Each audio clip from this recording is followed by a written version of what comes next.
International रेकॉर्डिंगला press करा sir. केलं. The International Association of Lions Club District 3234 D2 आणि eco friends तर्फे मी Lions Suhas Kulkarni अध्यक्ष इको फ्रेंड्स आपल्या सर्वांचे सहर्ष स्वागत करतो. जागतिक पर्यावरण दिनाच्या निमित्ताने आपण जो पर्यावरण सप्ताह आयोजित केलेला आहे त्या सप्ताहानिमित्त आपण 3 व्याख्यानं ठेवलेली आहेत. तर त्या पहिल्या व्याख्यानाचं पुष्प गुंफायचा आज हा पहिला कार्यक्रम आहे.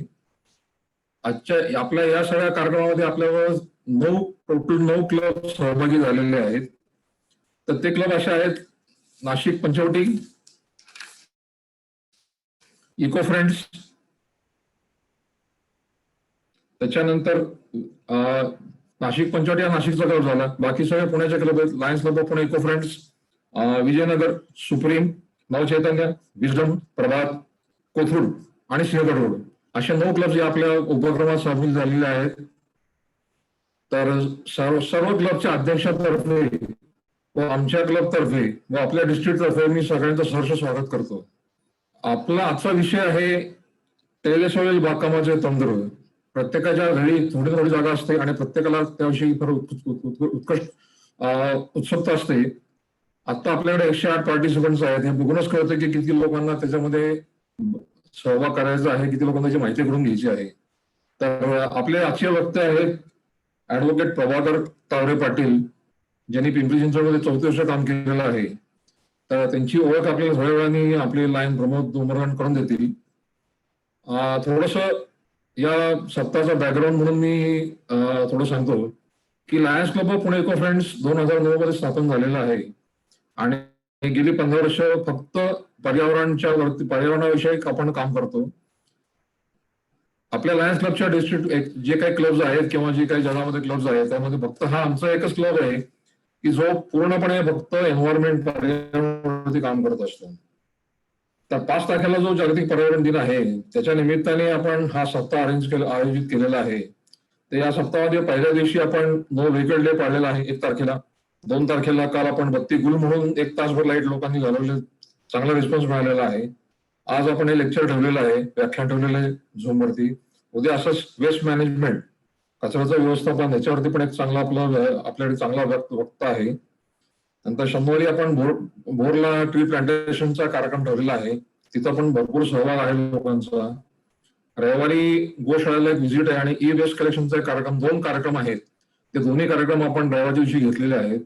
आणि सोमवारी अतिशय उपयुक्त असा एक विषय आहे की विजेची बचत कशी करायची घरच्या घरी, त्याविषयी आपल्याला एक मार्गदर्शन एक तज्ञ करणार आहेत.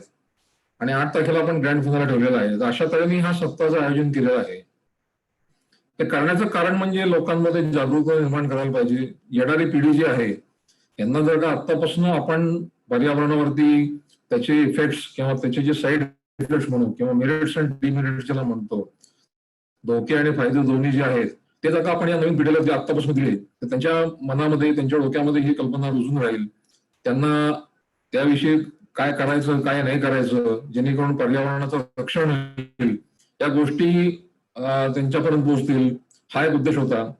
आपल्या सगळ्यांना पण काही फायदा होईल, आपल्या सगळ्यांना पण काही सोप्या गोष्टी करता येतील अशा तऱ्हेने हे व्याख्यान सत्र किंवा सप्ताह आम्ही आयोजित केलेला आहे. आमच्या क्लबतर्फे गेली 15 वर्ष आपण हे एन्व्हायरमेंटल कार्यक्रम करत आहे. त्याच्यामध्ये एका वर्षी आपल्याला आमच्या एका प्रोजेक्टला, जिथं आम्ही गावामध्ये शौचालय बांधून दिलेली होती, त्या प्रोजेक्टला आपल्याला राष्ट्रपती पुरस्कार मिळालेला आहे. त्याचबरोबर दरवर्षी काही ना काहीतरी आपण कार्यक्रम करत असतो की 10 वर्षापूर्वी लेकटाऊन विवेवाडीच्या आसपास जी झाडं लावलेली आहेत ती आज इतकी प्रचंड मोठी झालेली आहेत की त्या रस्त्यावरती सावली आणि त्या रस्त्यावरती फेरीवाल्यांना बसायला जागा, थांबायला जागा, रिक्षावाला मोबाईल जागा अशा तरी झालेल्या आहेत.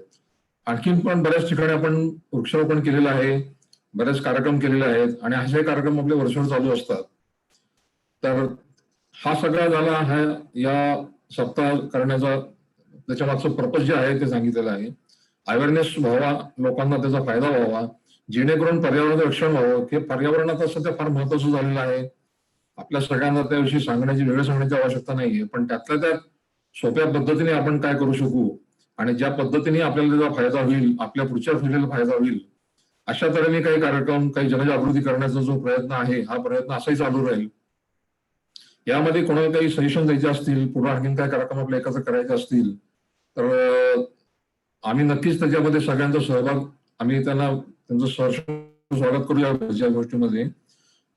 लोकांनी सहभाग घ्यावा आणि काही सजेशन्स असतील तर त्या आपण द्यावा, की जेणेकरून आपण त्या सगळे मिळून इम्प्लिमेंट करू.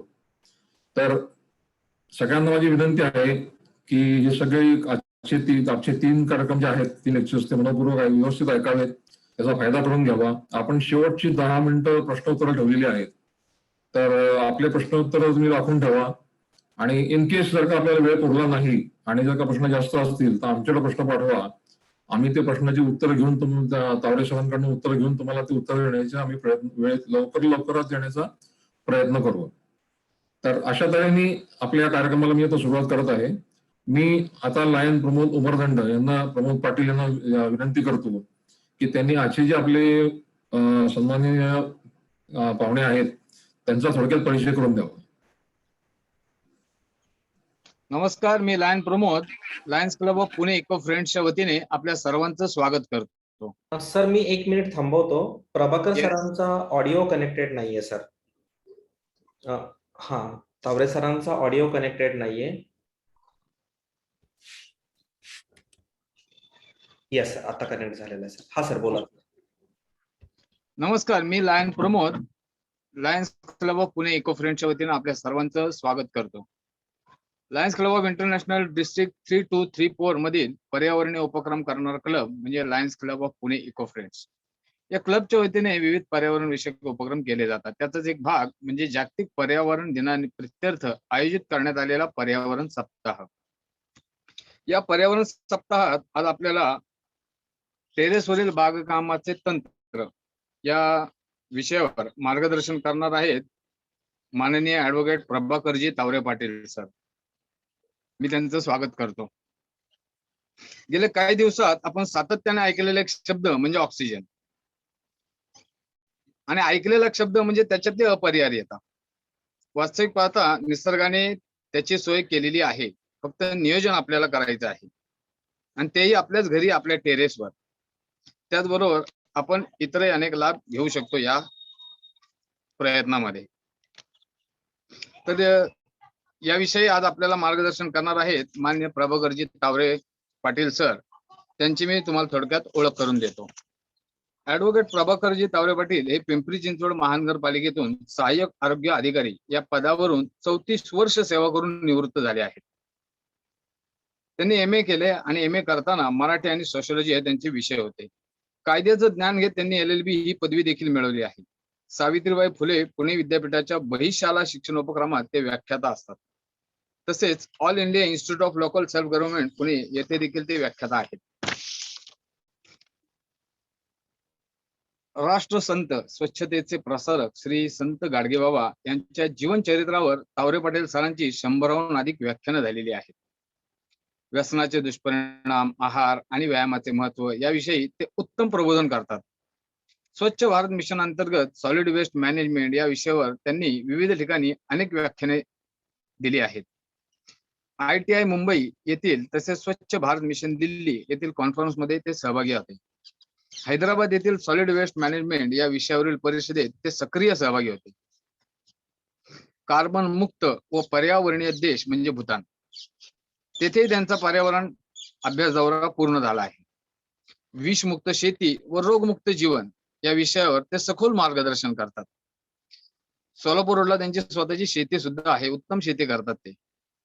संत साहित्यावर ते सखोल अभ्यास पूर्ण प्रवचन देतात. निरोगी म्हणजे 100 वर्ष कसे जगावे, प्लास्टिकचे दुष्परिणाम, घरातील कचऱ्यापासून खत कसे करावे, सोसायटी मध्ये सोप्या प्रमाणामध्ये कचरा प्रकल्प कसा राबवावा, याचं ते उत्तमपणे मार्गदर्शन आपल्याला करू शकतात. अशा विविध विषयांवर ते महाविद्यालयातून सुद्धा तरुण तरुणींचे, विद्यापीठातल्या तरुण तरुणींचे प्रबोधन करत असतात. तर असे बहुआयामी प्रभाकरजी तावरे पाटील सर आज आपल्याला मार्गदर्शन करायला लाभलेले आहेत. त्यांचं आपल्याला सर्वांना बहुमोलाचं मार्गदर्शन होणार आहे. तर आजच्या या कार्यक्रमाची त्यांनी सुरुवात करावी अशी मी त्यांना विनंती करतो.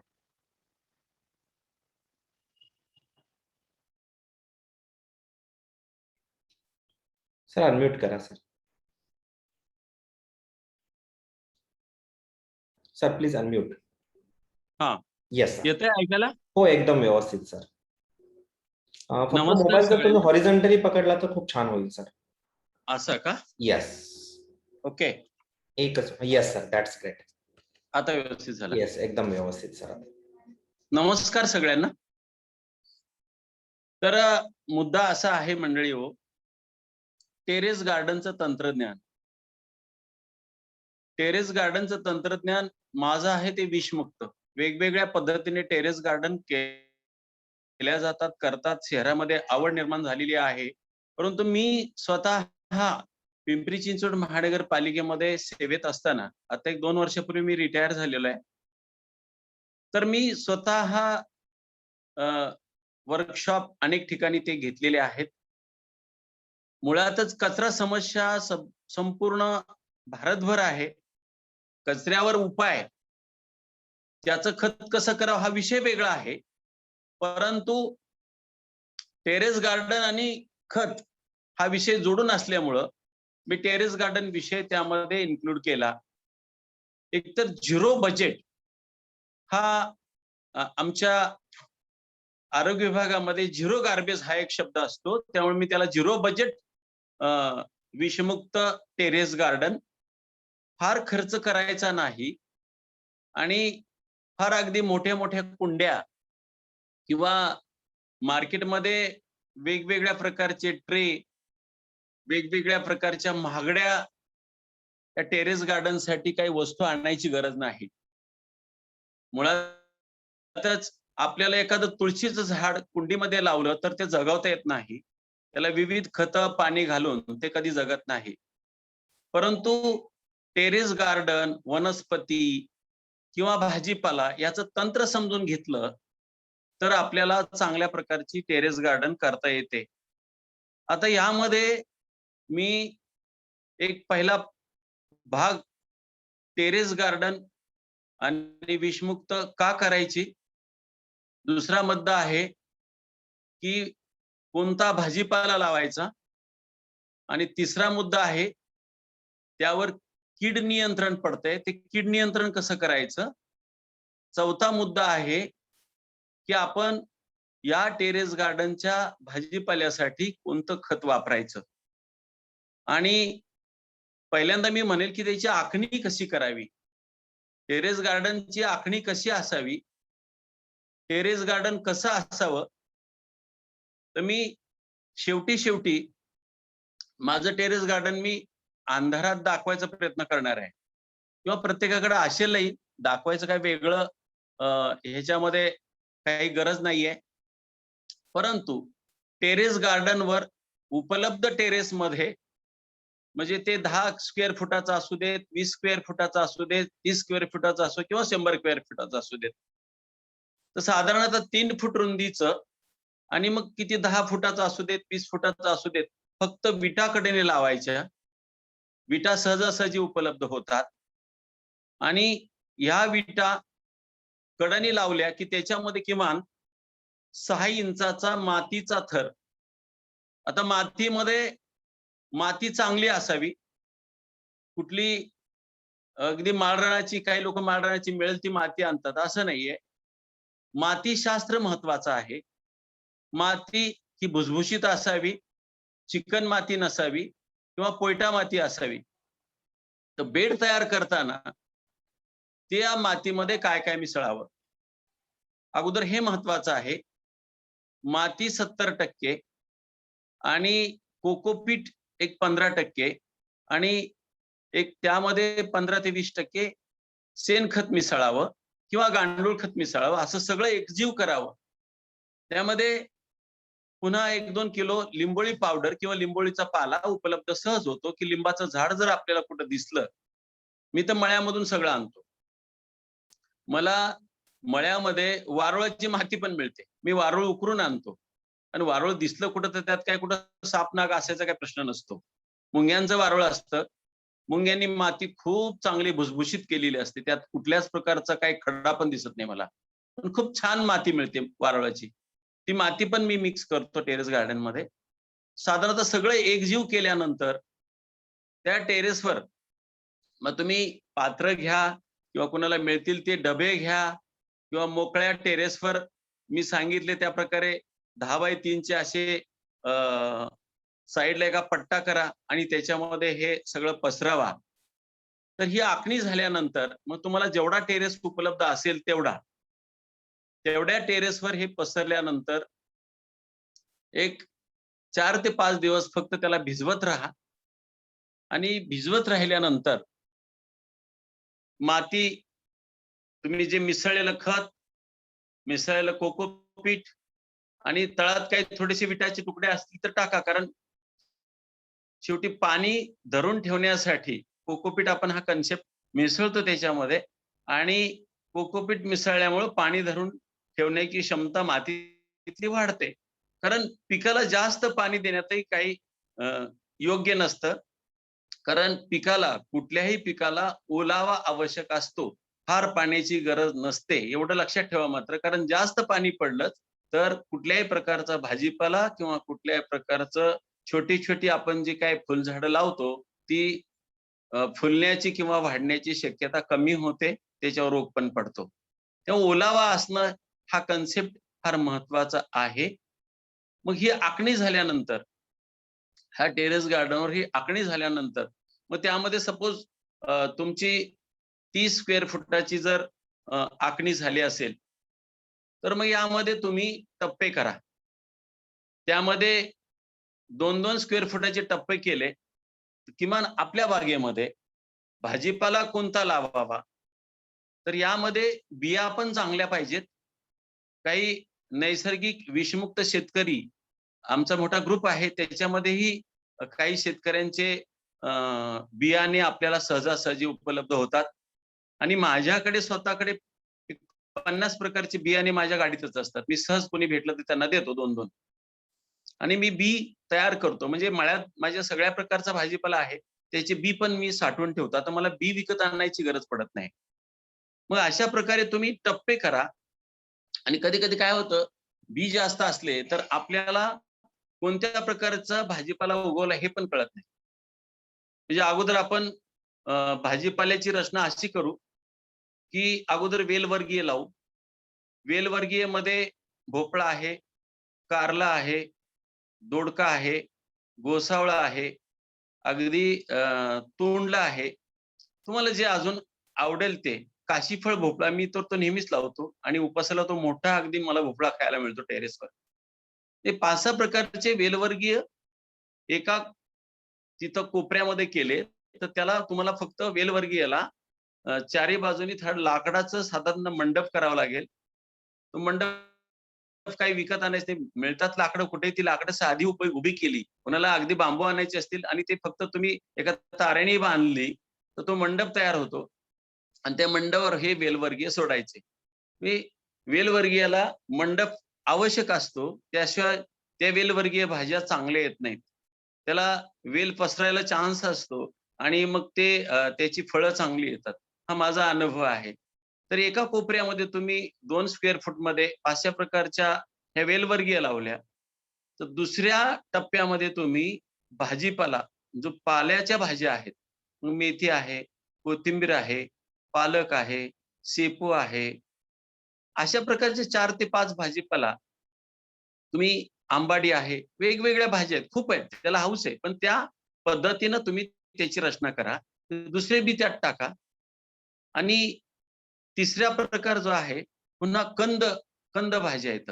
मग त्यामध्ये कंदामध्ये तुम्ही रताळी, बटाटी अशा प्रकारच्या भाज्या लावू शकता आणि त्या कांदा आहे, कांदा पाते आपल्याला रेग्युलर खायला मिळते. अशा प्रकारची तिसरी रचना करा.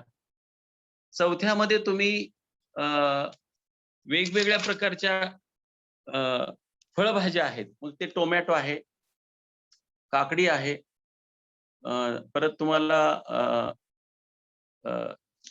भेंडी आहे, गवार आहे, हरभरा आहे, भुईमुग आहे आणि ह्या अशा प्रकारच्या भाज्या निवडल्यानंतर सगळे टप्पे तुमचे पूर्ण झाले. तर ह्या भाज्या बिया लावण्यापूर्वी बिया मात्र एक त्याला ट्रीटमेंट करायची. तुम्ही साध्या जीवामृतानं किंवा गोमूत्रानं जर थोडेसे हे भिजवले तर याला फंगस वगैरे बियाला कुठला तयार होत नाही. काही बिया रात्रभर भिजून मेथी, कोथिंबीर एक रात्रभर पाण्यामध्ये भिजून सकाळी जर टाकल्या तर जर्मिनेशन चांगलं होतं. काही बियाला पाणी कमी पडतं आणि मग जर्मिनेट होत नाही. हा उगवण्याचा अनुभव आहे बऱ्याच जणांचा. तर मग बिया ह्या आवश्यक काही बिया भिजवाव्या लागतात आणि एखाद्या पांढऱ्या स्वच्छ किंवा एखाद्या कपडामध्ये किंवा पोत्यामध्ये त्या गुंडाळून ठेवायच्या भिजून. पोतं ओलसर करून ठेवलं तर सकाळी सकाळी लावल्यानंतर मग हे जर्मिनेशन चांगल्या प्रकारचं होतं. काही 1.25 महिन्याच्या भाज्या असतात, काही 20 दिवसानं, 4 दिवसानं, 5 दिवसानं त्याचं जर्मिनेशन सुरू होतं आणि मग आपल्याला 1.25 महिन्यानंतर, 1.5 महिन्यानंतर, 2 महिन्यानंतर काही भाज्या आपल्याला उपलब्ध होतात. आता मी रताळ्यांचा प्रयोग टेरेसवर केलाय, तर माझ्याकडे जवळ-जवळ एक 10 स्क्वेअर फुटामध्ये रताळे भरपूर पसरलेली आहेत. 2 महिन्यानं रताळं चांगल्या प्रकारचं मला किलोचं रताळं खायला मिळालंय. हा टेरेस गार्डनचा हा अनुभव आहे. मग याला हे बिया टाकल्या, सगळं उगवलेलं आहे. मग याला तुम्ही खत कुठलं घालाल? तर मार्केटमध्ये खतं वेगवेगळी आहेत. फक्त रासायनिक खताचा वापर कधीही करायचा नाही. आता रासायनिक खतावर मी थोडं बोलतो, की महापालिकेमध्ये मी रुग्णालयामध्ये पण कामं केलेली आहेत. एक कोरियर रिपोर्ट असतो. कोण कशा प्रकारे आजारी पडला आणि कोण किती प्रकारचे आजार मंथली रिपोर्ट हा शासनाला जात असतो. त्यामुळं रुग्णालयामध्ये खरं तर माझं शिक्षण डिप्लोमा इन पब्लिक हेल्थ असं पण जोडून असल्यामुळं मी असिस्टंट हेल्थ ऑफिसर नुसतं एमएवर कोणी हेल्थ ऑफिसर होणार नाही. परंतु हे त्याला जोड देतो, की माझं डिप्लोमा इन पब्लिक हेल्थ असं असल्यामुळं महापालिकेमध्ये मी वेगवेगळ्या पदावर नोकऱ्या करत प्रमोशनवर मी रिटायर झालो. पण मला जो अनुभव आलेला आहे, की या विषमुक्त टेरेस गार्डन केल्यावर फायदे काय?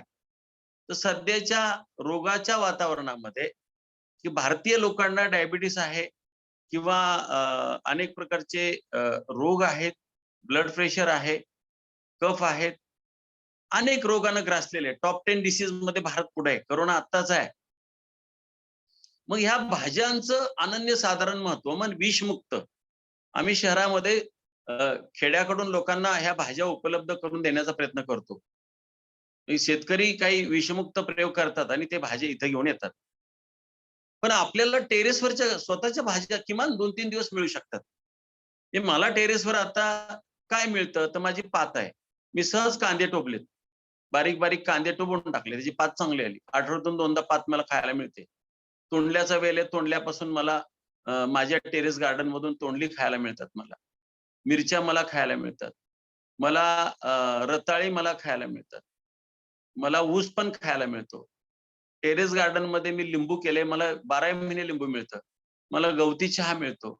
मला गुलाबाची फुलं मिळतात. ते टेरेस गार्डनला तुम्ही 15 ते 20 प्रकारच्या व्हरायटी केल्या. मग घेवडा लावलेला आहे. मी 20 ते 25 प्रकारच्या भाज्या तुम्ही लावल्या.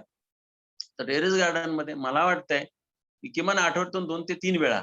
पण हे शास्त्र असं आहे, की तुम्ही एकदा भाजी लावली आणि परत लावायचं नाही असं नाहीये. तुम्ही सतत 15 दिवसांनी एक ठरवा दिवस अमावास्या, पौर्णिमा, चतुर्थी, अष्टमी असे कुठलेतरी हे किमान अमावास्या, पौर्णिमा 2 तर दिवस ठरवा, की ह्या दिवशी आपण भाज्या लावायच्याच. कारण दिवस ठरवल्याशिवाय आपण भाज्या एकदा टाकल्या आणि परत लावल्या नाही. ती गेली का, जळाली का, उगवली नाही का हे पण चेक केलं पाहिजे. टेरेस गार्डनची आवड आहे तो करू शकतो. बाकी आवड नसणारी लोक ह्यात येऊ शकत नाहीत. पण ज्यांना आवड आहे, अशी लोक ह्यामध्ये उत्कृष्ट प्रकारच्या टेरेस गार्डन करू शकतात. माझा ग्रुप आहे. लोकांना आम्ही गाईड बी करतो, की वेळोवेळी बागकाम करत असताना अनेक अडचणी आहेत, की त्याला खत कुठलं द्यावं. मग 15 दिवसाचा भाजीपाला झाल्यानंतर आम्ही जीवामृत हा एक देशी गाईचं शेण, देशी गाईचं गोमूत्र, काळा गूळ, माती, बेसन पीठ हे सगळं एकत्र करून आम्ही हे जीवामृत लावतो. माझ्याकडे 15 दिवसाला जीवामृत मी करतो टेरेसवर. पण जीवामृताचं प्रमाण कसं आहे, की तुम्हाला 10 लिटर जीवामृत करायचं असेल, तर 1 किलो शेण घ्या, 1 किलो देशी गाईचं गोमूत्र घ्या, पावशेर बेसन पीठ घ्या, 100 ग्रॅम गुळ घ्या आणि मुठभर माती घ्या.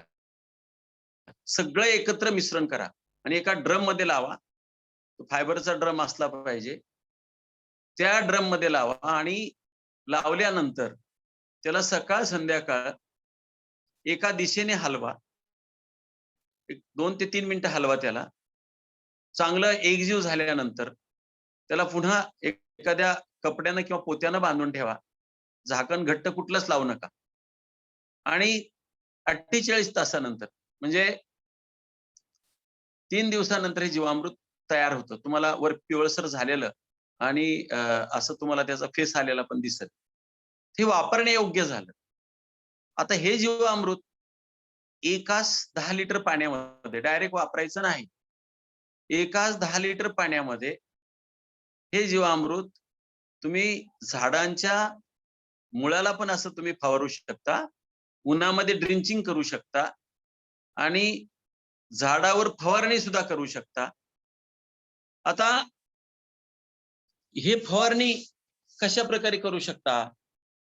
तर झाडाला कीड पडू नये म्हणून, कुठलीही कीड जरी असली तरी कीडनाशक म्हणून एक चांगल्या प्रकारचं खत म्हणून उपयोग होतो जीवामृताचा आणि कीडनाशक सुद्धा. कारण उगवणारी प्रत्येक भाजीपाला किंवा वनस्पती ही चांगल्या प्रतिकार शक्ती निर्माण असलेलीच असते. मुळातच म्हणजे ती प्रगल्भ असते वनस्पती.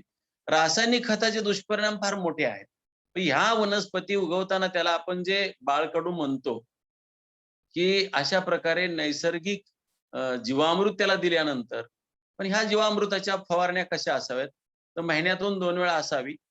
आणि कीडनाशक म्हणून आमावश्याला जीवामृत फवारा. महिन्यामध्ये 5 प्रकारच्या फवारण्या कराव्या लागतात झाडांवर, तेव्हा कीड कंट्रोल होते. आता दुसरी फवारणी चतुर्थीला करा जीवामृताचीच. तिसरी फवारणी अष्टमीला करा. यामध्ये ताक 100 मिली घ्या आणि त्याच्यात 1 लिटर पाणी घ्या. कुठलेही ताक डायरेक्ट फवारायचं नाही. तर अशा प्रकारे ताक आणि पाणी घेऊन तिसरी फवारणी करा. आणि चौथी फवारणी आहे यामध्ये जीवामृताची करा आणि 5वी फवारणी पुन्हा ताकाची करा. ती 5वी फवारणी आहे पौर्णिमेची आणि 4थी फवारणी आहे बारस. म्हणजे अमावस्या, चतुर्थी, अष्टमी, बारस आणि पौर्णिमा ह्या 5 फवारण्या आहेत. मग बघा कुठल्याही प्रकारची कीड तुमच्या भाजीपाल्यावर पडणार नाही. मुळात मी अगोदर सांगितले की पाणी संध्याकाळचं द्या.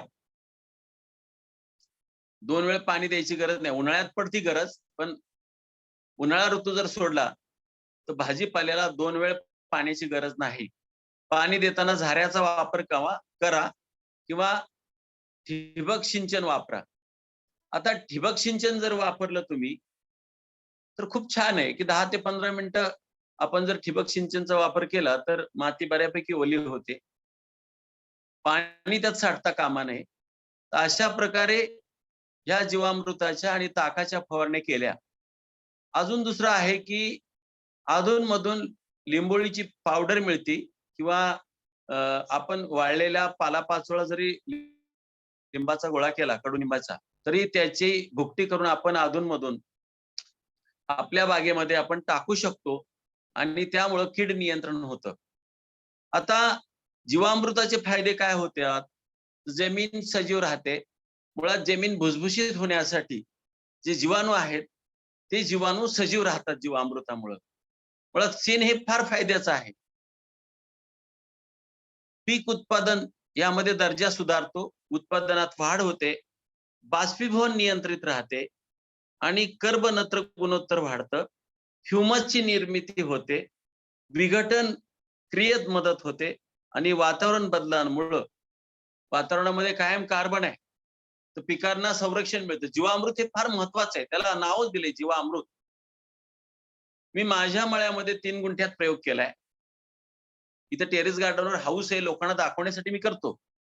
पण मळ्यामध्ये 1.5 एकरात बाग आहे माझी. त्या बागेमध्ये मी 3 गुंठ्यात प्रयोग केलाय. 3 गुंठ्यामध्ये 10 केळी आहेत, 12 शेवगे आहेत, 1 सीताफळ आहे, 4 चिक्कू आहेत, 6 पपया आहेत, संत्रा मोसंबी आहे, 4 आंबे आहेत आणि विशेष म्हणजे त्याच्यामध्ये मी एक 2 वाफ्यामध्ये एक 200 किलो कांदा काढला मी. विषमुक्त, सगळं विषमुक्त आहे. काही जरी मिळालं नाही ना, काहीही टाकायची गरज नाही. जंगलात कोण खत घालतंय? जंगलात कोण पाणी देतं? कुणीच देत नाही ना. पण निसर्ग आपोआप उगवतो, आपोआप फुलतो. त्यामुळं आपण कुठल्याही प्रकारचा खर्च करायचा नाही. मार्केटमधून 500ची कुंडी आणली, माती आणली, खत आणली, 1000ला एक कुंडी बसते. त्यात झाड लावायला गेलं, परत 200-250चं झाड लावलं कुठलं एखादं, सगळं जळून जातं. मग टेरेस गार्डनची मजा जाते. मग मी आहे त्या अगदी सहज उपलब्ध होणाऱ्या वस्तूपासून तुम्ही हे टेरेस गार्डन तयार करू शकता. आणि जीवामृत वापरा, ताक वापरा, कीटनाशकसाठी पुन्हा लिंबाचा पाला, ओल्या कडुलिंबाचा पाला जर वाटून तुम्ही त्याचा रस तयार करून ठेवला, तर ते सुद्धा कीडनाशक म्हणून चांगल्या प्रतीचं काम करतं ते. मुळात भाजीपाल्यावर कीड जास्त पडते आणि ती कीड कंट्रोल करण्यासाठी आपण वेगवेगळ्या प्रकारच्या टेरेस गार्डनवर प्रयोग करा. टेरेस गार्डन तंत्रज्ञान हे सोपं आहे. पुन्हा सांगतो की विषमुक्त टेरेस गार्डन करायचं असेल तर या तंत्राचा वापर केला पाहिजे. मुळात माती आपण ती पण चांगली मिळवली पाहिजे. कोयटा माती मिळवा आणि बियाणे पण चांगले मिळवा. आणि मग तुम्ही अनेक प्रयोग करू शकता वेगवेगळे. माझ्याकडे मी सगळे वेगळे प्रयोग करतो, मी नेहमीच करतो. आणि मी प्रयोग आज माझ्या मळ्यात करतो, ते सक्सेस झालं तर मी इथे टेरेसवर करतो. पण प्रयोग केल्याशिवाय टेरेस गार्डनचं महत्व कळत नाही.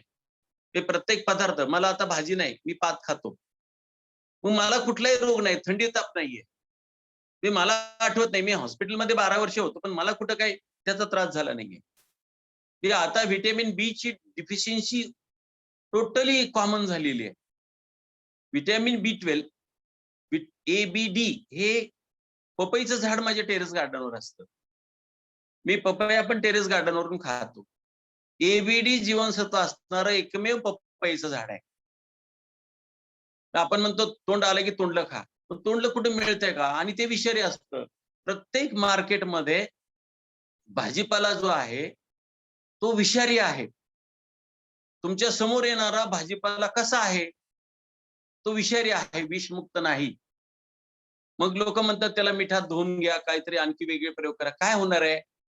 मी कधी कधी बी बियाण्याच्या दुकानात कधी जातो मी, तर तिथे शेतकरी येतात आणि शेतकरी म्हणतात की मला आता 12 कॅरेट वांग निघालं पाहिजे, असं कुठलं औषध दे. तर मला भीती याची वाटते की हा शेतकरी 2000ची एक 10 ml ची बाटली घेऊन जातो आणि तो असा काय कोट करतो, ते वांग्यावर कीडच पडत नाही. मग तो कुठल्याही प्रकारचं कीड नसलेलं वांग, मी म्हणतो असू दे ना किडलेलं, काय फरक पडतोय, अर्ध कापून खाऊ, अर्ध फेकून देऊ. पण शेतकरी, त्याला बी काही कळत नाही काय करावं ते. 1970 पासून या भारतामध्ये रासायनिक शेतीचे फार मोठ्या प्रमाणात त्याचे उत्पादन सुरू झाले आणि लोकांना ते अप्रूप वाटलं की हिरवळ निर्माण होते आणि भाजीपाला पिकं किंवा अनेक पिकं चांगली निघतायत. द्राक्ष आहेत, द्राक्षावर असे काही जबरदस्त ऍसिड फवारणी असते की त्याचे त्या द्राक्षाचे घड लांब व्हावेत किंवा त्याचा मनी लांब व्हावा. जनरली द्राक्ष मार्केटमध्ये आले की लोकांची आजाराची रूपरेषा वाढते. वेगवेगळ्या प्रकारचे आजार. द्राक्ष खावे का नाही खावे? नाही खावे. द्राक्षाचे हे बघा, भारताचे नॉर्म्स ठरलेले आहेत, फॉरेनचे नॉर्म्स ठरलेले आहेत, काय खायचं काय नाही खायचं. मार्केटमध्ये कोण काय विकायला आणतं आम्ही बघतो. भाज्यामध्ये टोमॅटो आहे किंवा काकडी आहे किंवा कोबी आहे, फ्लावर, याला कीड जास्त असते म्हणून शेतकरी मोठ्या प्रमाणात कीडनाशक वापरतात. कीडनाशकाच्या बातम्या, अनेक शेतकरी त्या कीडनाशकानं मरतायत, त्यांच्या दारात कॅन्सर पोचलेला आहे. म्हणजे पंजाबमध्ये या रासायनिक खताचे दुष्परिणाम आहेत असे की कॅन्सर ट्रेन जाते रुग्णालयामध्ये. म्हणजे कॅन्सर ट्रेनच नाव पडले त्याला. कोल्हापूर या भागामध्ये 30,000च्या वर 2 वर्षापूर्वी कॅन्सरचे रुग्ण सापडले. खेड आंबेगाव जुन्नर मध्ये सुद्धा मोठ्या प्रमाणात रुग्ण सापडायला लागलेले आहेत. मग 25 आणि 30 वर्षाची आपली पिढी त्या विषारी अन्न खाऊन मरायला लागली, तर ह्याचा विचार आपण केला पाहिजे. म्हणजे विषमुक्त शेती असावी म्हणून डॉक्टर सुभाष पाळेकरांना केंद्र सरकारनं पद्मश्री दिलं. तो माणूस एक काम करतोय, जीव तोडून सांगतोय तो.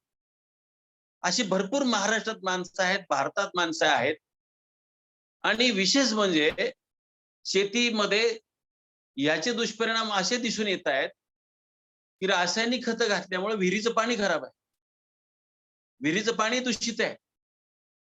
हे विषारी पाणी पिऊन शेतकरी पुन्हा लवकर आजारी पडतोय. शेतकऱ्याच्या दारात कॅन्सर पोहोचलेला आहे. त्याचं कारण त्याला बी कळत नाही की आपण विषारी खातोय का विषमुक्त खातोय. आणि तुमच्यापर्यंत येणारं प्रत्येक भाजीपाला विषारी आहे. तुम्ही ठरवला पाहिजे मग हे कसं मिळवायचं, विषमुक्त भाजीपाला कसा मिळवाल. तर शहरामध्ये वेगवेगळे पॉइंट आहेत किंवा तुम्ही खेड्यात जा, एखाद्या खेड्यामध्ये 5-6 जणांचा ग्रुप जा आजूबाजूचा आणि ते शेतकऱ्याला तयार करा की तू विषमुक्त भाजीपाला कर 10 ते 15 प्रकारचा. 15 प्रकारचे शेतकऱ्यांचे गट तयार करा. तुम्हाला तो भाजीपाला विषमुक्त मिळण्याशी मतलब आहे. पण मार्केटचे रेट एवढे काही म्हणजे मी तुम्हाला उदाहरण सांगतो की मी विषमुक्त कोथिंबीर केली 1 एकरामध्ये.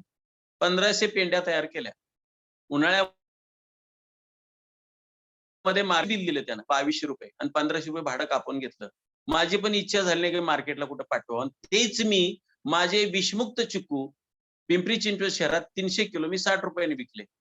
माझ्या घरून लोक घेऊन जातात ऑर्डर टाकली की. फक्त मी कोथिंबीर नाही आणली, मला एवढं कोथिंबीर 1 दिवसात कुठं आपण खपू शकतो का. म्हणजे मार्केट यार्ड मध्ये भाजीपाला गेला तर त्याची किंमत 0 असते. शेतकरी रडत रडत माघारी जातो. त्याचं कष्ट काय असतात हे मी अनुभवलेलं. आणि विषमुक्त शेती हा प्रयोग जो आहे तो आपल्या टेरेस गार्डन पासून जर सुरुवात केली तर आपल्याला सवय लागेल आणि शेतकऱ्यांकडे जाऊन तुम्ही मागणी नोंदवू शकता. शेतकरी तुमच्या दारात आणून देईल ग्रुपने. एवढं सोपं तंत्रज्ञान आहे. आणि विषमुक्त शेतीसाठी आपण स्वतः पुढे आलं पाहिजे, प्रयोग केले पाहिजेत, लोकांना सांगितलं पाहिजे ह्याचे फायदे काय तोटे काय. युरिया सुपला मार्केट आता त्याचे रेट वाढलेले आहेत, लोक हे वापरतायत. लोकांकडे पशुधन आहे, मोठ्या प्रमाणात शेणखत आहे, मोठ्या प्रमाणात गोमूत्र आहे. आता काही कोल्हापूरला तर गोमूत्राची बँक केली आहे. म्हणजे देशी गाईचं गोमूत्र आमच्याकडे आणून घालवा, तुम्हाला त्याचे पैसे देऊ. शेतकरी असे प्रयोग करायला लागलेत. देशी गाईला अनन्यसाधारण महत्व आलंय. मी म्हटलं तुम्हाला की देशी गाईचं शेण आणि देशी गाईचं गोमूत्र कुठं मिळेल हा प्रश्न उपस्थित होतो. शहराच्या बाहेर सुद्धा आता गोशाळा आहेत. लोकांना महत्व पटलेलं आहे. पूर्वी आपलं घर शेणानं सारवलं जायचं तेव्हा कुठल्याही प्रकारचे रोग होत नव्हते. घरात डास येत नव्हता. कुठं डास होते गावात खेड्यात. पण आता सगळ्या प्रकारचे दुष्परिणाम आपल्याला दिसून आलेले आहेत. जर आपल्याकडे विषमुक्त शेती करायचीच असेल तर प्रत्येकानं आपलं टेरेस गार्डन, अगदी छोटी बाल्कनी असेल तरी चालते. कुठं टेरेस पाठीमाग ओपन बंगला असेल तर फार चांगला आहे. आणि दैनंदिन कचरा याचं खत कसं कराल ती सोपी पद्धत आहे. ते आपल्या बागेसाठी वापरायचे. पाईप कंपोस्टिंग आहे, सोपा विषय आहे. पाईप कंपोस्टिंग मध्ये आपलं घरातलं ओला कचरा जो कुजणारा सर्व कचरा आहे, फळांच्या साली, किडलेले धान्य, सगळ्या प्रकारचा एक 3 फुटाचा 6 इंच रुंदीचा पाईप आपण जर एखाद्या ड्रम मध्ये तुम्ही एखादं लिंबूचं झाड लावलं असेल, माझ्या ते टेरेसवर आहे लिंबूचं झाड आहे त्याचं, आणि त्या लिंबूच्या झाडामध्ये मी पाईप गाडलेला आहे. त्याच्यामध्ये माझ्याकडे शिळं अन्न, वेगवेगळ्या फळांच्या साली, असं जे काही सगळं मिळतं हे मी ते लिंबूच्या झाडात टाकतो. म्हणजे त्या पाईप मध्ये टाकून त्याला झाकण ठेवतो. आणि ते झाकण ठेवल्यामुळे त्यातला मॉइश्चर लॉस होत राहतो आणि तो लिंबाच्या झाडाला मिळतो. मग असे प्रयोग मी कुंड्यामध्ये करा म्हणतो की मोठी कुंडी घ्या, शक्यतो मातीच्या कुंड्या घ्या. पण मातीच्या कुंड्यामध्ये पाईप रोवा, एक अर्धा फूट रोवा मातीमध्ये, आणि त्याच्यामध्ये तुमचा कचरा टाका. आमच्या एका फ्रेंडनी प्राधिकरणात केलंय पिंपरी चिंचवडच्या, की प्रत्येक कुंडीमध्ये एक पाईप रोवलाय त्यांनी. त्याच्यामध्ये सगळं ते घरातलं जे खरकट आहे भातापासून सगळं, फक्त साली बिली मोठ्या चपात्या डायरेक्ट नाही टाकायच्या, त्याच्यात थोडे तुकडे करून सगळं टाकून द्यायचं आणि त्याला झाकण लावून ठेवायचं. हे आपोआप, पण हे फक्त पावसात नसावं, त्याला छत असावं वरून. कारण कधी कधी टेरेस गार्डनला वरून जर तुम्ही शेडनेट केलं, तर शेडनेट मध्ये रिड्यूस काय काय होतं की त्याला धूप धूप धूळ याच्यापासून ह्या भाज्याचा बचाव होतो. तर टेरेस गार्डनला एक साधं तुम्हाला ऍग्रिकल्चर जे नेट आहे ते मिळतं, आणि ते ऍग्रिकल्चर नेटला चारी बाजूने त्याला तुम्ही लाकडी खांब म्हणा किंवा लाकडी कुठं काय तुम्हाला उपलब्ध असेल तर ते बांधू शकता तुम्ही एकात हे करून, सोप्यात सोप्या पद्धतीने, किंवा अँगल मध्ये केलं तर परमनंट होऊ शकतं. ज्याचं जशी जागा असेल तसं उपलब्ध होऊ शकतं. तर शेडनेट केल्यानंतर, शेडनेट मधले मी टेरेस गार्डनचे प्रयोग बघितले की त्याला उन्हापासून संरक्षण होत आहे, धूपपासून संरक्षण होत आहे, आणि फार पाणी पण पडत नाही, त्याच्यापासून संरक्षण होतं. पण पावसाळ्यात कधी कधी खूप खूप पाऊस आला तर टेरेस गार्डनचा प्रश्न निर्माण होतो की आमचं काय आता राहिलं की नाही तिथं. मग याला जर थोडक्यात काय आपल्याला थोड्या अडचणी आहेत. एकदा टेरेस गार्डन करायला लागलं की अडचणी सुद्धा समोरच्या येतात आणि त्याचं निराकरण आपण सहज करू शकतो. कधी कधी टेरेस गार्डन मध्ये मिरचीचं पाणी मारतात लोक, त्यांना फायदा होतो. म्हणजे ह्या सगळे प्रकार एकदा टेरेस गार्डन करायला लागलं की आपल्याला टेरेस गार्डन सहज सहज करता येतं. आणि ह्या सहज प्रक्रियेमध्ये टेरेस गार्डन सोपं आहे. विषमुक्त भाजीपाला घ्या आणि निरोगी राहा. निरोगी राहायचं असेल तर विषमुक्त भाजीपाला हा तुम्हाला आणि आजूबाजूच्या खेड्यामधून तो उपलब्ध होऊ शकतो. त्यासाठी तुम्ही गेलं पाहिजे. गुळ सुद्धा आता काही आमच्या पिंपरी चिंचवड आणि पुण्यामध्ये काही सोसायट्यामधून ह्याचे प्रयोग शेतकरी करतायत. त्यांच्याकडून सुद्धा बी उपलब्ध होऊ शकेल. एकदा बियांची ओळख होईल, आम्ही शेती कशी करतो याची स्वतः ज्ञान होईल. काही लोकांना शेती नाही, मला लोक म्हणतात आम्हाला शेतीत यायचं, या म्हणतो मी. माझ्या मळ्यात तसं फार्म हाऊस केलेलं आहे, 1 दिवस मुक्कामी राहू शकतात, अनुभव घेऊ शकता. आणि केळी आहे बघण्यासारखी. मी 10 ते 15 प्रकारची फळं बागेत केलेली आहेत, आणि बागेमध्ये 7 ते 8 प्रकारचा भाजीपाला केलेला आहे. माझ्या सहज त्या म्हणजे तारेच्या कंपाऊंडच्या कडेने मी सहज वेलवर्गीय लावलेला आहे. सगळं अगदी ही सफर म्हणजे खूप आनंदही असते हो. निसर्ग फार मोठा आहे आणि निसर्गामधला आनंद मोठा आहे. त्यामुळं निसर्गातला आनंद घ्यायचा असेल तर टेरेस गार्डन संकल्पना छोटी आहे. कुणाला शेती असेल तर तशा पद्धतीने तुम्ही करू शकता मोठ्या प्रमाणात. पण तरी सुद्धा मी सांगितलं की मोठं नाही होऊ शकत. 3 गुंठ्याचे प्रयोग आहेत. माझा शेवगा 10-10 किलो मिळतो 8 दिवसाला मला. शेवगा म्हणजे सहज मी जाऊन आणतो आणि लोकांनाही देता येतो मला इथे. म्हणजे टेरेस गार्डनच्या छंदामुळं मला माझी शेतीमध्ये छंद जोडला मी. त्याला जोड दिली मी. त्यामुळं एक टेरेस गार्डनचं तंत्र साधं सोपं, झिरो गार्बेज आणि कचऱ्याचा अशा प्रकारचे खत प्रकल्प तुम्ही माठामध्ये करू शकता. घरातला कचरा समजा पाईप भरला तर 3 प्रकारचे माठ घ्या. माठ तुम्हाला अगदी 15-20 रुपयाला फुटके क्रॅक गेलेले माठ मिळतील, तडा गेलेले माठ मिळतील. 3 माठ घ्या. एका माठामध्ये तुमचं वरच्या माठामध्ये टाका. थोडं पालापाचोळा टाका, थोडा ओला कचरा टाका, तो झाकून ठेवा. तो भरल्यानंतर तो खाली ठेवा, वरचा वर घ्या. अशा प्रकारे बदलत राहा. 2 महिन्यात तुम्हाला चांगल्या प्रतीचं खत हे मिळेल. म्हणजे शेवटी बघा, मी कचऱ्यावर येतो कारण सॉलिड वेस्ट मॅनेजमेंट मी पाहिलेलं आहे आणि कचरा समस्या आपल्या पुणे शहराला फार मोठी आहे. तुमच्या पुण्याचा 2200 टन उर्वरित जातो आणि आजूबाजूची गावं सफर झालेली आहेत. कचऱ्याचा उपयोग चांगल्या कचरा हा ब्लॅक गोल्ड आहे, काळं सोनं आहे. पालापाचोळा जाळू नका, कुठलाही पालापाचोळा जाळू नका. ह्युमस फार तयार होतो त्याचा. आणि पालापाचोळा जर मिळाला तुमच्या बागेत मल्चिंग म्हणून टाका ना तो. मी काल एक जणांनी माझ्याकडे पोस्ट शेअर केली की प्लास्टिक मल्चिंग आलंय अलीकडे. कशाला प्लास्टिक मल्चिंग आहे? आपण प्लास्टिकचे दुष्परिणाम पाहतो ना. म्हणजे प्लास्टिक मल्चिंग मधून भाजीपाला पिकवतात आणि प्लास्टिक मल्चिंग मध्ये काय होतं, शेवटी गरम होतं आणि गरमाने ते जीवाणू मरून जातात. तुमच्या जर जमिनीमध्ये कुठल्याच प्रकारचा जीवाणू नसेल तर जमीन भुसभुशीत राहणार नाही, जमीन अनैसर्गिक राहील. तेव्हा तुम्हाला उपलब्ध झाडांचा पालापाचोळा सुद्धा लोक आता ज्याला कळलंय तो रस्त्यावर आपला पोत्यात भरून ठेवतो आणि तो पालापाचोळा 2-3 महिने पोत्यात बंद ठेवला तर त्याचं आपोआप चांगलं खत होतं, आपोआप कुजतो तो. आणि चांगल्या प्रकारचं ह्युमस जमिनीला उपलब्ध होतं. नत्र, कर्ब हे सगळं NPK सगळं डेव्हलप होतं. पण फक्त दर 3 महिन्याला एक पीक घेतल्यानंतर माती खालीवर करा. मातीमध्ये जीवामृत टाका, शेण टाका. शेण डायरेक्ट कधी वाळलं टाकायचं नाही. नुसता तुम्ही त्याच्यामध्ये शेण पाण्यामध्ये कालवलं, भुसभुशीत केलं सगळं, त्याचा सडा केला सडा मारण्यासाठी. तर अशा प्रकारे प्रत्येक बेडवर टाकलं, प्रत्येक कुंडीत टाकलं तर जमिनीचा कस वाढतो, मातीचा कस वाढतो, माती उगवण क्षमता वाढते, तुम्ही पेराल ते उगवल. तर अशा प्रकारचे शास्त्र आहे. आणि मला वाटते 8:15 वाजलेले आहेत आणि माझं आता इथपर्यंत बऱ्यापैकी मी टेरेस गार्डनचं तंत्रज्ञान सोप्यात सोप्या आणि ह्या फवारणीचं टाइम टेबल मात्र पुन्हा लक्षात ठेवा. पहिली अमावस्याला, दुसरी चतुर्थीला, तिसरी अष्टमीला, चौथी बारस आणि 5वी पौर्णिमा.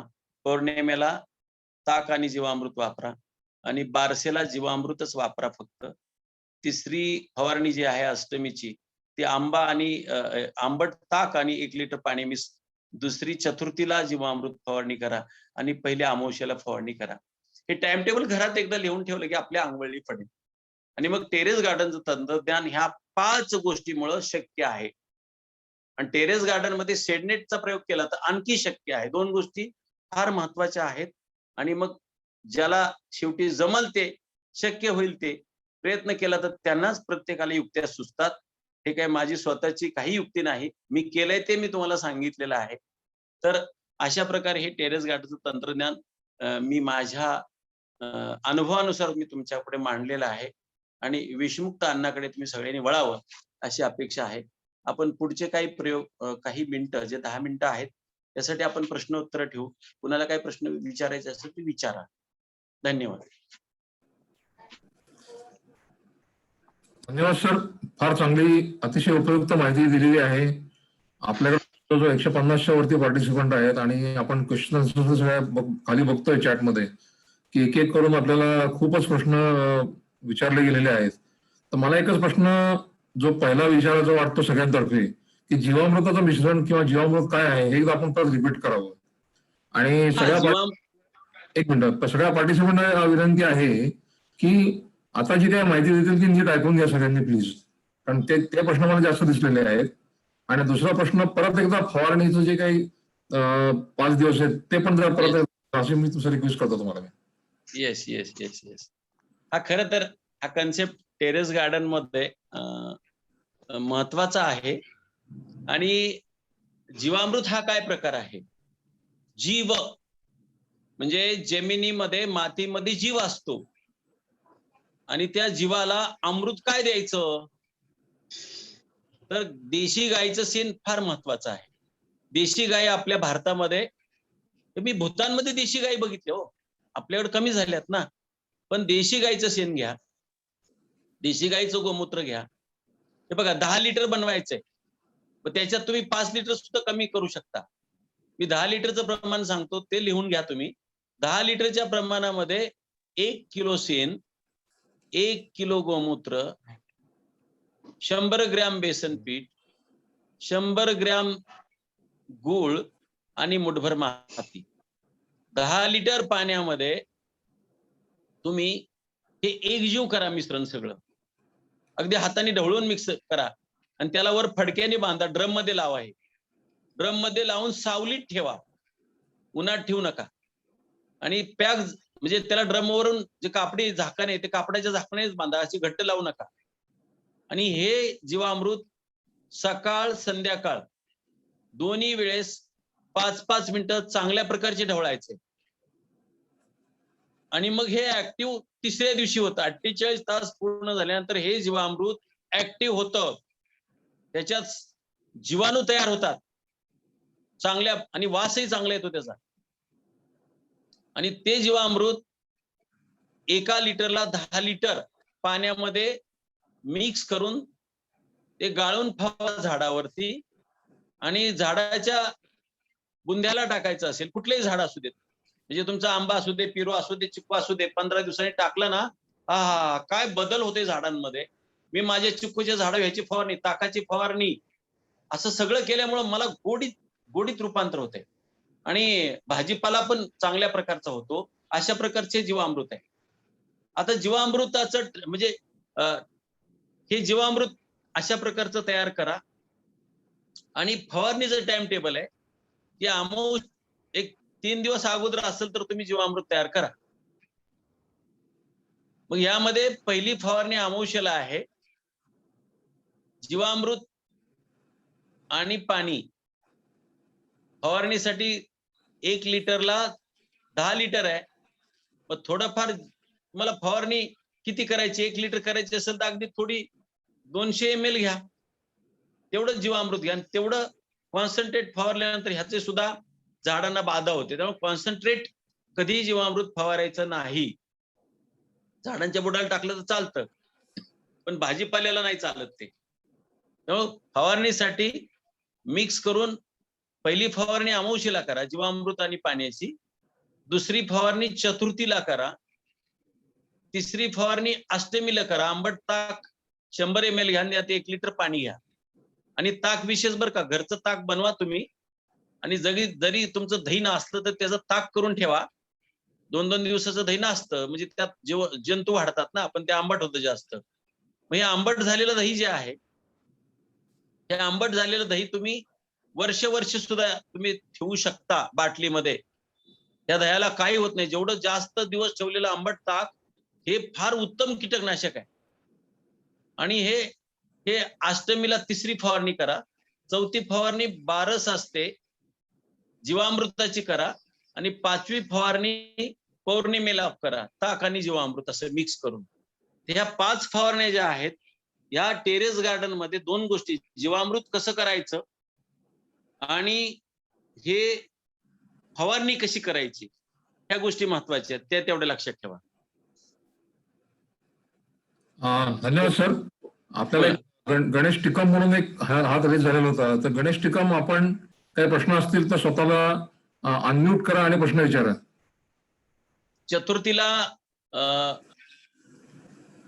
चतुर्थीला विचारलेलं आहे. चौथी फवारणी विचारली तुम्ही, तर ती जीवामृताची आहे.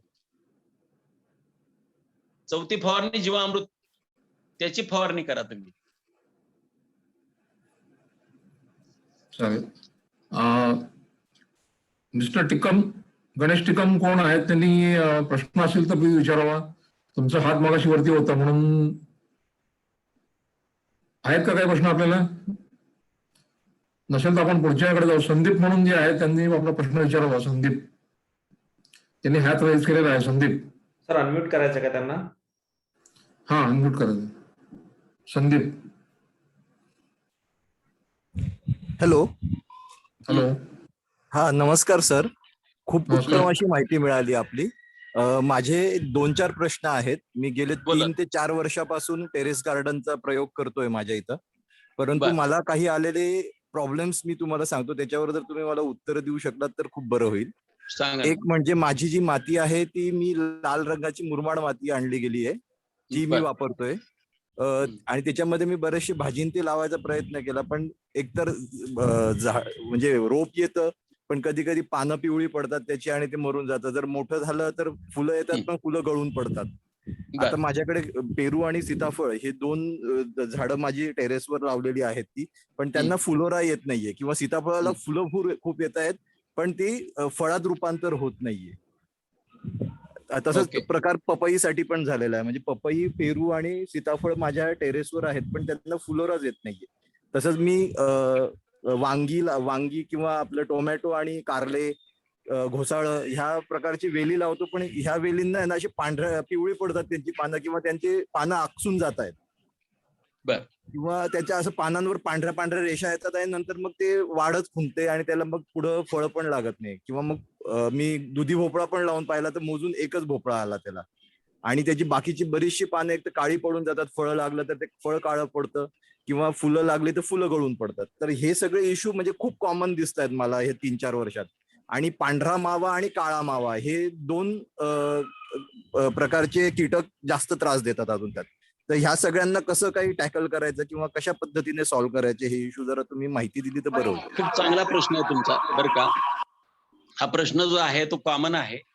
मुळातच तुमची माती चुकीची आहे. अगोदर मातीच्या बाबतीत मी तुम्हाला सांगितलं होतं की माती, कोयटा माती घ्या आणि शक्यतो विषमुक्त माती घ्या. एखाद्या वडाच्या झाडाखाली, पिंपळाच्या झाडाखाली, शेतामध्ये लिंबाच्या झाडाखाली अशी चांगली माती घ्या, भुसभुशीत माती घ्या. यामध्ये माती भरताना मी तुम्हाला तेच जे सूत्र सांगितलेले आहे, माती, कोकोपीट, खत, अशा प्रकारे गांडूळ खत, अशा प्रकारे, आणि त्याच्यामध्ये पुन्हा तुम्ही हे मिक्स करा, लिंबोळी पावडर किंवा लिंबोळीचं खत, हे सगळं एकजीव करा आणि मग ह्याच्यावर भाजीपाला लावा. आणि मी फवारणीचं टाइम टेबल सांगितले, जीवामृत टाइम टेबल सांगितलेलं आहे, हे तुम्ही प्रयोग करा. आता मोठी झाडं काय काय नर नर नर असू शकतात बरं का. जसे त्यामध्ये काही नराचे काही झाड, मला मध्ये विचारलं लोकांनी की आम्हाला फळच येत नाही, 10 वर्ष झालं त्यावर फळ येत नाही, मग ते झाड काढून टाका ना. कधी कधी नराचा प्रकार असतो त्या झाडामध्ये, की शेवटी झाडामध्ये सुद्धा नर आणि पुरुष हा प्रकार असतो, काही अंशी असतो. त्यामुळं तुम्ही आता हे मी जे सांगितलेलं आहे, आता हे सगळे प्रयोग, जीवामृताचे प्रयोग करा आणि माती बदला. आणि पाणी जास्त झालं की मावा पडतो. आपण पाणी खूप वापरतो, ओलावा असला पाहिजे. आणि मुळातच तुम्ही विटाचे तुकडे टाका, ओलावा टिकून राहतो खाली. फार ठेचून टाका विटा, म्हणजे अख्खे विटा टाकू नका, ठेचून भुसाकरण विटा टाका, त्याच्यामध्ये कोकोपीट मिसळा. अशा प्रकारे धारण क्षमता जर त्या मातीची वाढली आणि मातीमध्ये जीवामृताचा वापर झाला आणि योग्य प्रकारे तुम्ही फवारणी केली. तुम्ही माझा नंबर पण लिहून ठेवा, मला कळवा काय अडचण आली तर. 99, माझा नंबर मी सगळ्यांना देतो, जर शंका आल्या तर मला विचारा. 99 22 50 18 85. मला वाटतं तुमच्या शंका यामध्ये निराकरण होईल. नंबर मी रिपीट करतो, 99 22 50 18 85, बरोबर सर?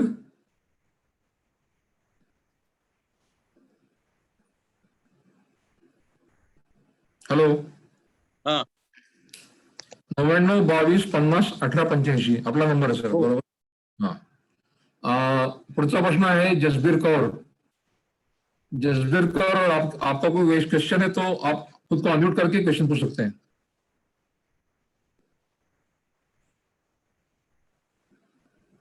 डीडी.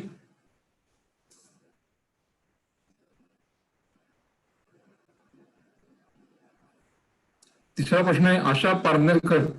आशा पारनेरकर आहेत का? आशा पारनेरकर, स्वतःला अनम्यूट करा आणि प्रश्न विचारा. प्रश्न असेल तर. आपला हात रेज केलेला आहे आपण, म्हणून आपल्याला. हा, हॅलो हॅलो. बोला हॅलो बोला. सर. हा, माझा प्रश्न असा होता की जीवामृत आपण जर बनवलं तर ते किती दिवस राहू शकतं का? 10 अगदी दिवस. थोड्या प्रमाणात बनून 10 दिवस. अच्छा, ओके. त्यानंतर 10 ते दिवस, खराब होतं त्याचा का? 10 दिवस बरं का.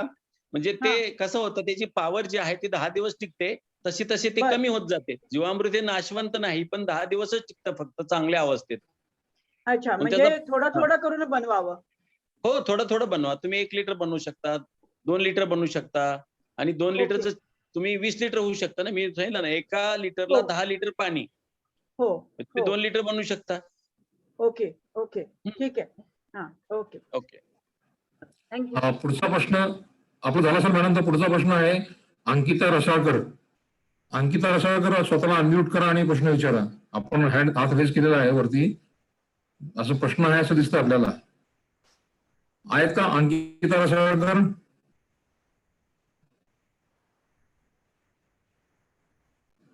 ह्या काळी माती, आता कोणीतरी प्रश्न विचारलाय, हा, तर काळ्या मातीमध्ये काय मिक्स करावं? मुळात काळी माती ही चिकट माती नसावी, माती भुसभुशीत असावी. मी अगोदरच सांगितले, माती टेरेस गार्डनला फार महत्वाची. पोयटा माती टेरेस गार्डनला तुम्ही पोयटा माती मिळवा, नदीची माती मिळवा, अगदी तुम्ही, मी म्हणेल तुम्ही वारुळाची माती मिळवा, पण माती चांगली, मुद्दा मातीचा आहे. मग त्यामुळे तुम्ही अगोदर टेरेस गार्डनसाठी माती परीक्षण करा, चांगली माती मिळवा. मग तुम्ही कधी शेतामधली आणाल, पण त्याच्या शेतातले विषारी असेल तर ती काय उपयोगाची नाही बरं का. तुम्ही पैठा माती, नदीमध्ये जा, नदीतली माती चांगली मिळू शकते. नद्या आहेत, गाळाच्या नद्या आहेत, ती माती चांगली आहे. आणि मग काळी माती जरी असली तरी मग जे तुम्ही आहे त्या उपलब्ध मध्ये काय प्रयोग करणार? ती चिकट असेल तर काय उपयोगाची नाही. आणि काळी जर असेल तर मग कोकोपीट खत मिसळा, गांडूळ खत मिसळा, कोकोपीट मिसळा किंवा जीवामृताची रेग्युलर फवारणी करा, हे चांगलं राहील. चला पुढे. जसबीर कौर. जसबीर कौर, आपका कुछ क्वेश्चन है तो आप पूछ लीजिए प्लीज. अनम्यूट कीजिए, अनम्यूट. अनम्यूट कीजिए, आवाज नहीं आ रहा है। नीचे अनम्यूट का बटन है, आवाज नहीं आ रहा, आवाज नहीं आ रहा। आप अनम्यूट कीजिए खुद को।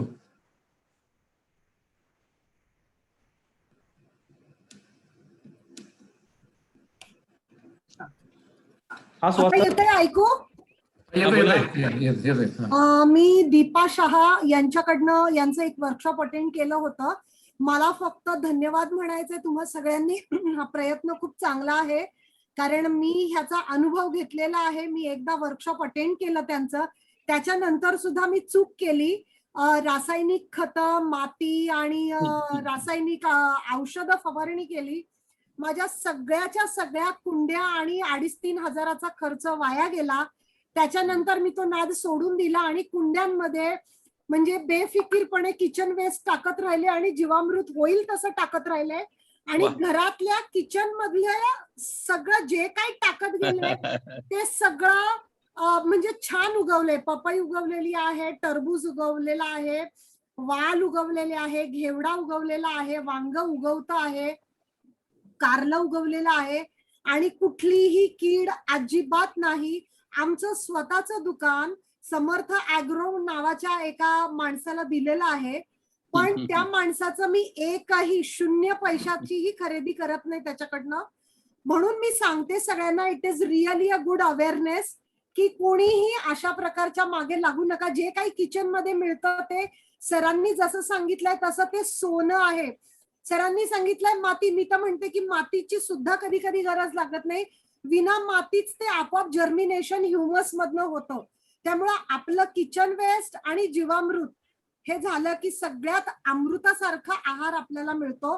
त्यामुळे हा माझा फक्त अनुभव शेअर केलेला आहे मी, आणि एकदा चूक करून अनुभवाने आलेलं शहाणपण विकत घेतलंय.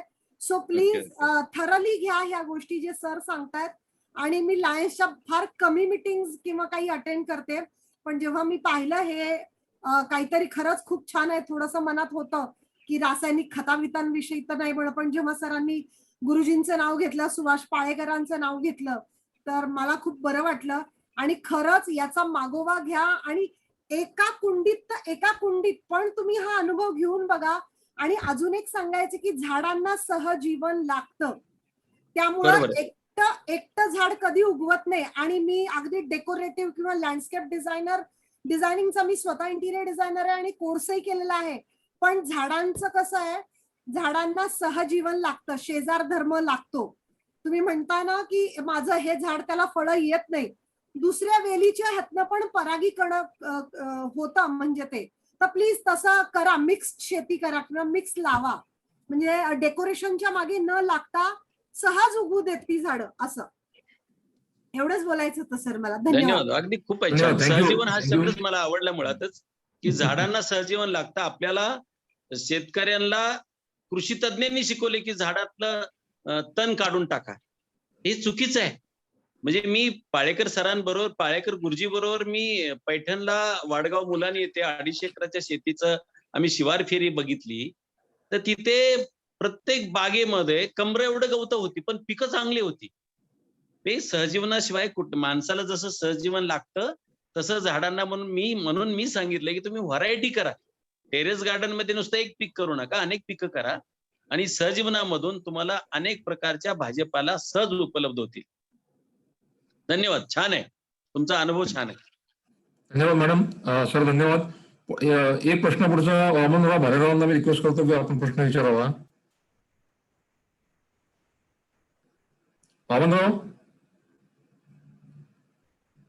वामनराव भालेराव, आपण अनम्यूट हा प्रश्न विचारा. तर ते अनम्यूट आहेत पण प्रश्न नाहीत विचारत अजून. माझा नंबर पुन्हा घ्या, 99 22 50 18 85. येस. सर अजून आपल्या वेळेचं बंधन आहे म्हणून फक्त 2च प्रश्न घेतो मी सर आता. पुढचा प्रश्न आहे श्रीराम महाले. Hello sir. हा बोला. सर माझा प्रश्न असा होता की मी आता काही 2-3 महिन्यांपूर्वी किचन वेस्ट आणि पालापाचोळ्यापासून कंपोस्ट चांगल्या प्रकारे बनवलेलं. आणि आता आपण बघतो की म्युकर मायकोसिस म्हणजे बुरशीचा रोग, तर त्या संबंधी कंपोस्ट करताना कशी काळजी घ्यावी, त्याच्यातनं आपल्याला काही संसर्ग वगैरे व्हायला नको या दृष्टीने. नाही, कंपोस्ट फार सोपं आहे. तुम्हाला सांगितलंय मी की कुठलंही खत करताना एक नॅचरल प्रोसेस आहे बरं का. मी सोसायट्यामधून मी कामं केलेली आहे. तुम्हाला परत एकदा नंबर कोणाचा असेल तर माझा नंबर परत एकदा लिहून घ्या. 99 22 50 18 85. तर खत मी सोसायटीमध्ये खत प्रकल्प केलेत. अगदी 100 किलो रोजचा ओला कचरा गोळा होतो अशासाठी, आणि अगदी 1 किलो गोळा होतो त्याच्यासाठी सुद्धा. मडक्याचा प्रयोग फार चांगला आहे, ते बंदिस्त ठेवा. आणि जाळ्या बनवा 2 बाय 2च्या. त्या जाळ्याला एक डोर ठेवा. आणि तळामध्ये पालापाचोळा पडतो तो टाका.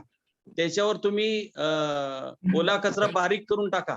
ते कोबी, फळं, साली बिली काय असेल ते सगळं बारीक कट करून टाका. त्याच्यावर पुन्हा पालापाचोळा टाका. त्याच्यावर पुन्हा रोजचा ओला टाका. त्याच्यावर पालापाचोळ्याचे पोते भरून ठेवा तुम्ही. आणि 2 बाय 2चं जर टेरेसवर जरी तुम्ही एका ठिकाणी करून ठेवलं आणि त्याला झाकण ठेवल्यावर पाऊस पडणार नाही, तर हे सहजासहजी माझे सोसायटीमधून मोठी काम आहेत. 15-20 सोसायटी मी पिंपरी चिंचवडमध्ये सहाय्यक आरोग्य अधिकारी असताना, आणि आता सुद्धा माझी फ्री सर्व्हिस आहे विदाउट कन्सल्टन्सी, कारण मला शासनाचे पेन्शन मिळते म्हणून त्या पेन्शनसाठी मी काम करतो. अजूनही करतोय मी. कारण रेग्युलर लोक कोणी सुद्धा जात नाही. माझे अजूनही पालिकेत नावं सुचत. तावरे साहेबांना विचारा. कारण मी दिल्लीपासून ते हैदराबाद पर्यंत अनेक कॉन्फरन्स केलेले आहेत. आणि सॉलिड वेस्ट मॅनेजमेंट हा माझा फार अगदी आनंदाचा विषय, आत्मिक आनंदाचा. कचरा कुजवताना सोपी पद्धत आहे. 90% त्याच्यातला मॉइश्चर लॉस होतो आणि उरतो तो 10% कचरा उरतो, तो फार चांगला असतो. म्हणजे रेग्युलर सायकल असं करा. आणि ते भरली एखादी 2 बाय 2ची तुम्ही जाळीची पेटी तयार केली, 3 फूट उंचीवर ती ठेवली, त्याला दार केलं, वरून मोकळं ठेवायचं. फक्त डिझाईन बनवा, कुणी बनवा, फार सोपं येते. आणि जाळ्यामधून त्याच्यामधून तुम्ही त्याचा ग्रीन कपडा गुंडाळू शकता त्याला. आणि याला हवा मिळते. म्हणजे वायुविजन खत प्रकल्प मी त्याला नाव दिलंय, वायुविजन. म्हणजे याला थोडक्यामध्ये सांगायचं की हा वायुविजन, तर हा जो प्रकल्प आहे वायुविजन, म्हणजे जशी हवा पास होते तसा हवा पास होऊन हवेत पास झाली तर कंपोस्ट सहजासहजी होतं. आणि दुसरा आहे मडक्यातला, तो मडक्यातला प्रयोग बंदिस्त आहे, त्याला झाकणच ठेवायचं, तो आपोआप कुजतो. 2 प्रकारे कचऱ्याचे प्रकल्प आहेत, घरगुती आणि पाईप कंपोस्टिंग तिसरा सुचवलेला आहे. मी तुम्हाला कुठल्याही प्रकारचा संसर्ग काय व्हायला काय कारण नाही. किडे होतात ते बाहेर येऊ नये म्हणून प्रत्येक ह्याच्यावर वरून पालापाचोळा टाकायचा आणि 2-2 दिवसांनी ते खालीवर हलवत राहायचं. मात्र म्हणजे त्यातलं एरिएशन झालं की कुठलाही मडक्यातलं हलवायची गरज नाही. फक्त तुम्ही 2 बाय 2चं जाळीचं तुम्ही एखादं मॉडेल तयार केलं. मी सोसायटीमध्ये 8 बाय 4चे 2 मॉडेल करतो. एक मॉडेल पूर्ण भरलं की दुसरं चालू करायचं. तोपर्यंत 90% मॉइश्चर झाल्यानंतर उरतो तो 10%. सोसायट्यामधून मी अनेक सोसायट्यामधून महापालिकेच्या वतीने 7 ते 25% करामध्ये सवलत मिळवून दिलेली आहे आणि त्यांच्या गार्डन पण फुलवलेले आहेत. फक्त यामध्ये रस घेऊन काम केलं तर हे सहज शक्य आहे. कचऱ्याचा प्रोजेक्ट फार चांगला आहे, तुम्ही करा. काय अडचण आल्यावर मला विचारा. माझा पुन्हा एकदा नंबर देतो, 99 22 50 18 85. धन्यवाद. धन्यवाद सर. एक शेवटचा प्रश्न. डॉक्टर अपर्णा प्रभू आता लाईन वरती आहेत. डॉक्टर अपर्णा प्रभू, आपण अनम्यूट आहात, प्लीज प्रश्न विचारा. हॅलो सर, नमस्कार. बोला. मी खूप चांगली माहिती दिली आम्हाला, त्याबद्दल तुम्हाला खूप धन्यवाद आणि आम्ही खूप आभारी आहोत. तर मला काय माहितीये का की तुम्ही ही सगळी फवारणी केली आम्ही, कारण मी पण टाक वगैरे वापरते. माझ्याकडे टेरेस गार्डन आहे. ते टेरेस गार्डन फार मोठं नाहीये, 300 स्क्वेअर फीटच आहे आणि त्याच्यात मी बहुतेक फुलझाडं, जास्त फुलझाडं, इंडोर प्लांट्स, आउटडोर प्लांट्स आणि ती लावली आहेत. कारण भाजीपाला लावतो मी, डॉक्टर असल्यामुळे भाजीपालाचा तो सगळा खटाटोप मला करायला जरा नाही वाटत की मला तेवढा वेळ नाही मिळत. त्यामुळे मी झाडं लावली आहेत, माळी येतो तो, त्याची काय गोडाई वगैरे करायची असते, खुरपायचं वगैरे असतं, ते सगळं करतो. त्याला मी हे देते, त्याला इन्स्ट्रक्शन देते. तर मला काय ते पंप कुठचा वापरायचा, मी प्लास्टिकचे बऱ्याच प्रकारचे पंप वापरून झाले आणि आपण जेव्हा हे जीवामृत किंवा हे मारतो तेव्हा पंप हा इम्पॉर्टंट फॅक्टर आहे. तर त्याच्याबद्दल तुम्ही काय मार्गदर्शन कराल? दुसरा प्रश्न माझा असा आहे, शेण, आम्ही मुंबईत, मी विक्रोळीला राहते मुंबईत, तर शेण आणि गोमूत्र मिळत नाही आमच्या इथे. शनिवारी मी शनीच्या देवळात जायचे आणि तिथे मिळायचं लॉकडाऊनच्या अगोदर. तर आता हल्ली त्या लॉकडाऊन मध्ये तिने ह्याच्या गायी, त्या हायब्रिडच्या गायी ठेवल्या आहेत आणि त्यामुळे देशी गायी पण तिथे नाहीये. तर तो एक मोठा प्रॉब्लेम झालाय की कुठून मिळवायचं शेण आणि गोमूत्र. नाही, काय करा, तुम्ही एकदा पंपाचा गावाकडे वापर. आला ना, कुठेही गावाकडे आला जवळच्या, तर तिथून तुम्ही वाळलेलं असलेलं शेण तरी घेऊन जायचं, वाळलेलं असेल तरी घेऊन जायचं, आणि गोमूत्र एक 10 लिटर घेऊन जायचं. ते 2 वर्ष पुरेल तुम्हाला. हो, पण पण तुम्हाला माझ्याकडे गावाकडे आता- येऊनच घ्यावं लागेल ते. तुम्ही अच्छा. पुण्यात आला तर पुण्यातून उपलब्ध होईल, काही प्रॉब्लेम नाही. तुम्ही अच्छा, पुण्यात येणं होतं का पुण्यात तुमचं? पुण्यात नाहीये कोणी. आहे माझी एक भाची, हल्लीच राहायला गेलीये, पण I don't know where she is. तिथे आजूबाजूला तिला कसं काय आहे ते माहिती नाही.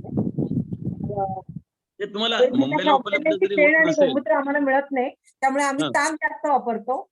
गोमूत्र हो. इथे विकत मिळतं काही ठिकाणी, आमच्या घाटकोपरला वगैरे.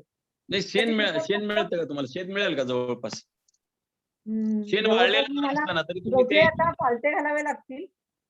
सगळे सर, गोठे विदेशी जाऊन शेणाचं तिथे मिळणं जाऊन खूप आवश्यक आहे. हे आवश्यक आहे. त्याला पर्यायच नाही आपल्याकडे. शेण फार महत्वाचा मुद्दा आहे. हा, शेण मिळणं फार महत्व. सुकलेल्या ज्या शेणाच्या ह्या मिळतात आपल्याला विकत, 10 रुपयाला शेणी मिळतात ना, जे शेणी म्हणतात गोवऱ्या. सुकलेल्या, तर गोवऱ्या त्या गोवऱ्या वापरल्या, पण त्या कसल्या असतील माहिती नाही. ते गाईच्या आहेत का दुसऱ्या कुठच्या आहेत, म्हशीच्या आहेत, काहीच कळत नाही. मग त्या वापरल्या तर चालतील का की नाही? तसं नाही चालणार. वापरायला हरकत नाही, परंतु गुणवत्ता ती मिळेल, त्याचा लाभ तसे मिळतील याची खात्री नसते. अच्छा. हो. आणि पंपाबद्दल तुम्ही काय द्याल? कुठचा हा, पंप पंप वापरावा? कारण माझ्याकडे पंप बरं का, जवळ माझ्या हॉस्पिटलमध्ये 100 कुंड्या आणि माझ्या हा, घरी 100 कुंड्या आहेत. बर. 100च्या वर कुंड्या आहेत. एवढं मी म्हणजे प्रोपोगेशन सारखं करत असते चांगल्या पंप झाडांचं. बर का, कृषी जे अवजारं विकतात अशाकडे ब्रँडेड पंप मिळतात. तर आता पंपाचा आमचा जास्त संबंध, शेतीसाठी आम्ही पंप आणतो ना, तर माझ्याकडे सुद्धा पंप आता इथे उपलब्ध आहेत. पण तसे पंप तुम्हाला गॅरंटीचे मिळाले पाहिजे. 800, 900, 1000 चांगले पंप मिळतात. बरं. तेही खराब तुम्ही होतात लवकर. ऑनलाईन पण चेक करा. त्याच्यात अमेझॉनवर पण मिळतात चांगले. अमेझॉनवर चेक करा, 800-900 पर्यंत पंप चांगले मिळतात 5-5 लिटरचे. आणि 5-5 लिटरचेच घ्या फक्त. अच्छा, एकदा 5 हवा लिटर भरली की घ्यायचे. हवा भरली की त्यांनी एकदा हवा भरली, पंप केला की फवारणी चांगली होते ती. अच्छा, अच्छा. 5 लिटरचे घ्यायचे. 5 मग लिटरचेच ते घ्या फक्त. पण त्याच्यात काय आणि अडकलं ना, पंप मारताना अडकलं ना की तो पंप खराब होतो. हा, बरोबर आहे. जाळीचा नोझल वापर चांगले करायचा. असतात. स्टँडर्ड घ्या बरं का. म्हणून हा. त्याला गाळून घ्यायचं. जीवामृत पंपात टाकायचं असेल तर गाळून घ्यायचंय. आणि कशाने झाऱ्यानं गाळायचं ते? फवारायचं असेल कशाने तर गाळायचं? गाळायची गरज नाही. कपड्याने गाळायचं का? कशाने गाळायचं? एक चाळण असते मार्केटमध्ये मिळते बघा, एक 5-10 रुपयाला प्लास्टिकची चाळण. चहाची गाळणी चालते. हो, चहाची गाळणी नाही. चहाची गाळणी म्हणण्यापेक्षा प्लास्टिकची गाळणी आहे, ती बारीक असते, ती घ्या. ओके, तर ओके. मित्रांनो, अ, वेळ झालेली आता.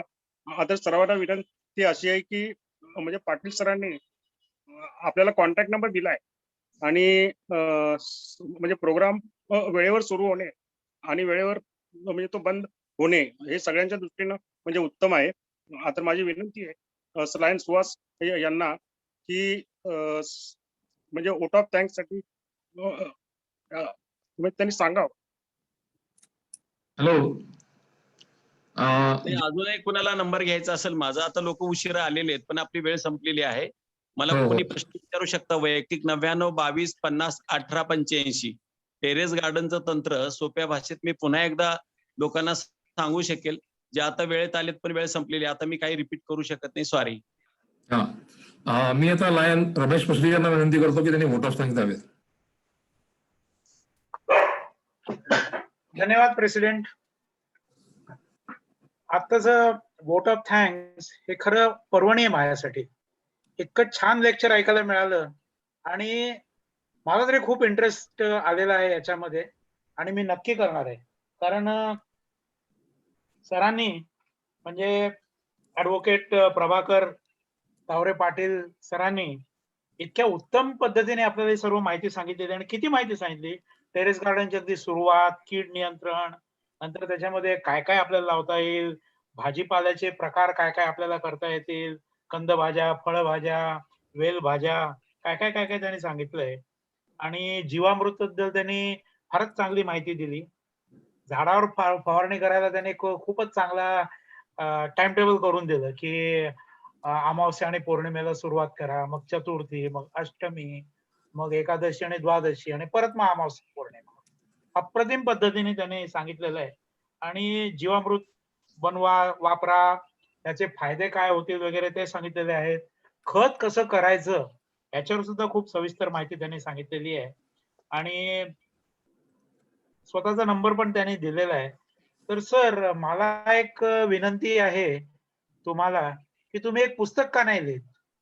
तुम्ही जर का पुस्तक लिहिलं तर याचा आपल्या सर्वांना उपयोग होईल. हा लिहायला घेतले मी, लोकांची हा मागणी पण प्लीज आहे ना प्लीज. सोप्या आणि भाषेत. आमच्या आम्ही लायन्स क्लब तर्फे सुद्धा आम्ही ते पब्लिश करायला तयार आहोत. चालेल ना, मी करून आपल्याशी बोलेन मी. Correct correct. तर हे करेल. आम्हाला खूपच आनंद होईल आणि लोकांनी नाही, प्रश्न मी पण करेल. पुस्तक माझं चाललंय, अच्छा लिहायचं चाललंय. ओके. आणि खूप चांगले चांगले शब्द पण आज ऐकायला मिळाले, जसं झाडांना सहजीवन लागतं.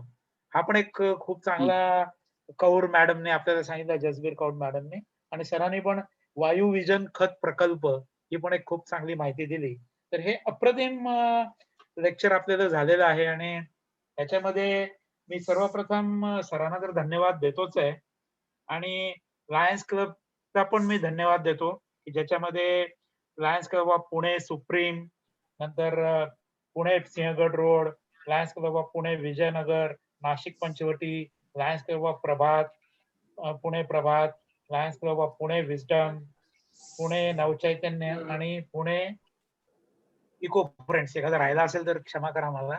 तर या सर्व क्लब याच्यामध्ये पुढाकार घेऊन खूपच चांगला एक प्रयोग केलेला आहे आणि आता पर्यावरण सप्ताह चालू आहे आणि त्याच्यासाठी आपण सर्व लायन्स क्लब एकत्र आलेलो आहोत. त्याच्याबद्दल सर्व लायन्स क्लबच्या सर्व मेंबर्स आणि अल्टिमेटली सर्व पार्टिसिपंट्स मी कौतुक करतो आणि त्यांनाही धन्यवाद देतो आणि ज्यांनी प्रश्न विचारले त्यांना सुद्धा एक स्टेप पुढे जाऊन धन्यवाद देतो, कारण त्यांनी प्रश्न विचारल्यामुळे आपल्याला आणखीन माहिती मिळाली. तर मी पुन्हा एकदा धन्यवाद देतो. रेकॉर्डिंग झालंय काय सर? रमेशजी, रेकॉर्डिंग झाले का रमेशजी? हो आहे, रेकॉर्डिंग रेकॉर्डिंग आहे सर. केलेलं आहे आहे आणि आहे आपण हे कसं मिळेल आपण प्रयत्न करू. हा, Recording पाठवा आहे. त्यांना. पाठवा सगळ्यांना, म्हणजे ते ऐकता येईल. जे लोक नव्हती उशिरा Correct. आले नाही आणि त्यांच्यासाठी. लोकांना सुद्धा परत एकदा ऐकायला ते जास्ती चांगलं वाटेल. रिव्हिजन ही आपल्याला पाहिजेच असते. तर चालेल. तावरे सर आपलं मनपूर्वक आभार. सर्व लोकांचे मनपूर्वक आभार. धन्यवाद. धन्यवाद धन्यवाद. जाता जाता की एक आभार आपले विसरले की आजची झूम मीटिंग जी आहे आता ते संगमनेर क्लबचे धनंजय धुमाळ तर यांनी अतिशय व्यवस्थित म्हणजे आजची मीटिंग म्हणजे ऑर्गनाईज केली आणि एखाद्या MNC म्हणजे ऑर्गनायझेशन मध्ये म्हणजे ज्या पद्धतीने मीटिंग होते त्या पद्धतीने कुठे ही मीटिंग मध्ये कुठलाही इंटरप्शन झालं नाही. तर लायन्स क्लब मार्फत कसं लायन धनंजय तर यांचे अभिनंदन. Lion Dhananjay very sorry. आपलं मनपूर्वक आभार. Yes sir, thank you sir. आणि अजून कोणी राहिलं असेल तर आपला समजून क्षमा करा. ओके, धन्यवाद. बाय. सर्वांचे मनपूर्वक आभार. पुन्हा धन्यवाद धन्यवाद. Thank you lion Ramesh, lion Anil. उद्याचा आपला कार्यक्रम आहे वेस्ट मॅनेजमेंट आणि उद्याचे आपले स्पीकर आहेत मिसेस श्यामला देसाई.